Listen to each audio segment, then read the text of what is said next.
Assalamualaikum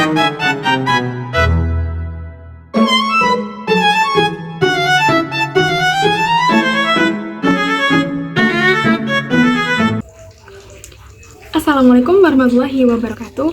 Perkenalkan, nama saya Fani Setiawati dengan NPM 255302405. Pada kesempatan video kali ini, saya akan memaparkan materi atau ringkasan dari buku yang berjudul Buku Manajemen Administrasi Laboratorium Pembelajaran. Terdapat 7 bab pada buku tersebut, dimulai dari bab yang pertama. Bab yang pertama yaitu berjudul Pengantar Administrasi Laboratorium. Nah, teman-teman, apa sih administrasi laboratorium itu? Administrasi laboratorium yaitu proses kegiatan yang mengatur atau mengelola semua aktivitas yang ada di laboratorium tersebut. Nah, apa sih laboratorium itu? Tentunya teman-teman kita tahu tempat atau ruangan yang dimana seorang ahli atau mahasiswa untuk meneliti atau memahami penelitian yang akan diteliti menggunakan alat-alat yang ada di laboratorium. Mengapa sih administrasi laboratorium itu diperlukan? Nah, administrasi laboratorium itu diperlukan karena agar praktikum sendiri itu berjalan dengan aman, tertib, dan juga terstruktur. Yang selanjutnya yaitu bab 2 yang berjudul Teori Dasar Administrasi Laboratorium. Nah, administrasi laboratorium itu bisa diartikan sebagai perencanaan, pengorganisasian yang dimana harus dilakukan secara sistematis dan juga terstruktur dengan baik.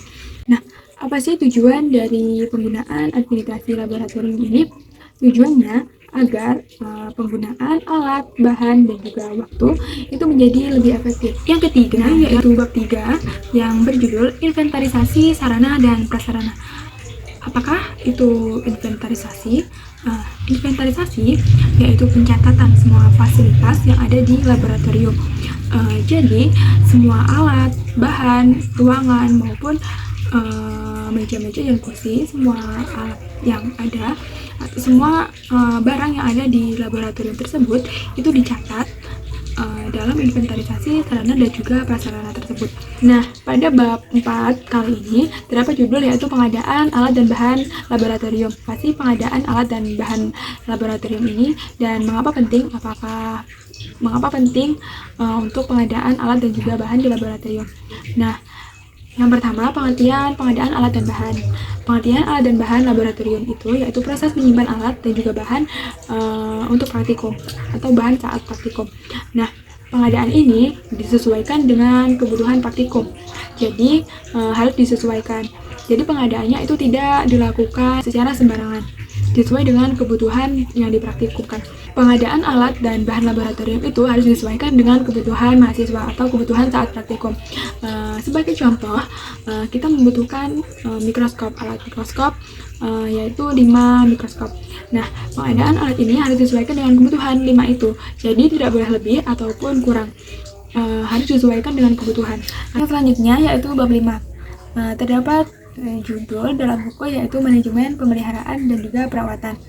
Nah, apakah penting sih pemeliharaan dan juga perawatan dalam praktikum atau dalam laboratorium dan mengapa harus dilakukan? Nah, pemeliharaan ini harus dilakukan agar alat dan juga bahan tersebut itu bisa berfungsi dengan baik. Nah, dengan pemeliharaan ini alat itu tuh nantinya tidak akan rusak untuk meminimalisir kerusakan atau resiko yang terjadi.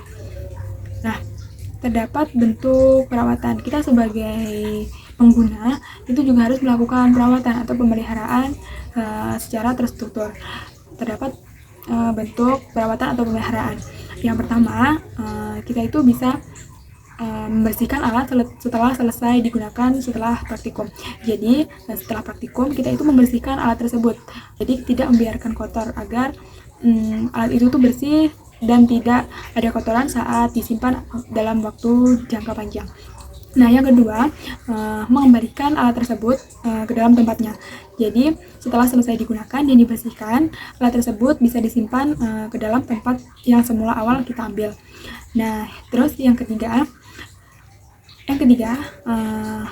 periksa dulu nih pemeriksaan alat itu selesai digunakan. Apakah kondisinya baik, ataukah ada yang lecet atau apa setelah dibersihkan. Dan juga sebelum disimpan ke dalam tempat alat tersebut. Terakhir yaitu memperbaiki atau perbaikan jika ada kerusakan.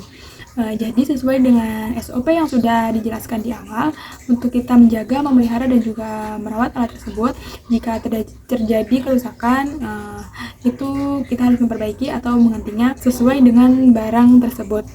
Jadi bentuk perawatan dan juga pemeliharaan itu sangat penting, karena pemeliharaan itu bertujuan agar alat dan juga bahan itu berfungsi dengan baik dan juga alat itu bisa digunakan dengan waktu jangka panjang. Yang selanjutnya yaitu administrasi aktivitas laboratorium. Pada bab 6 ini saya akan menjelaskan secara ringkas apa sih administrasi aktivitas di laboratorium itu. Aktivitas atau administrasi aktivitas laboratorium itu berkaitan dengan pengaturan atau pengelolaan yang ada di laboratorium. Jadi, ketika aktivitas atau kegiatan praktikum secara langsung, itu pengelolaan dan juga pengaturan kegiatan praktikum itu dilakukan oleh administrasi laboratorium. Nah, administrasi laboratorium itu mengelola atau mengatur aktivitas praktikum, kegiatan praktikum secara langsung, kegiatan itu secara langsung. Jadi mengatur dan juga mengelola kegiatan itu agar tujuannya agar berjalan dengan baik dan juga lancar saat kegiatan pelaksanaan praktikum. Dan yang terakhir yaitu bab 7 dengan judul dokumentasi dan laporan laboratorium. Kegiatan ini pada dokumentasi dan juga laporan untuk kegiatan pencatatan dan juga penyimpanan data setelah kegiatan praktikum itu berlangsung. Jadi setelah kita melaksanakan praktikum itu terdapat dokumentasi dan juga laporan praktikum yang dimana kita harus mengerjakannya. Dokumen itu menjadi penyimpanan data yang sangat penting dan juga sangat krusial bagi peneliti atau mahasiswa untuk membuktikan, untuk menganalisis, untuk menyimpan data tersebut, untuk menyimpan dokumentasi tersebut, apakah yang diteliti itu benar-benar valid dan juga bisa disimpan, bisa didokumentasikan secara baik dan juga maksimal. Demikian video yang dapat saya sampaikan dan juga ringkasan-ringkasan dari mulai pengantar administrasi laboratorium, dari dasar administrasi laboratorium, sampai dengan dokumentasi dan juga laporan kegiatan laboratorium. Nah, semoga video ini bermanfaat dan juga memotivasi saya dan juga teman-teman untuk mempelajari dan juga memahami tentang manajemen alat dan juga bahan di laboratorium dan juga menjaga alat-alat tersebut dengan baik. Demikian video yang dapat saya sampaikan. Nah, semoga bermanfaat. Saya akhiri. Wassalamualaikum warahmatullahi wabarakatuh.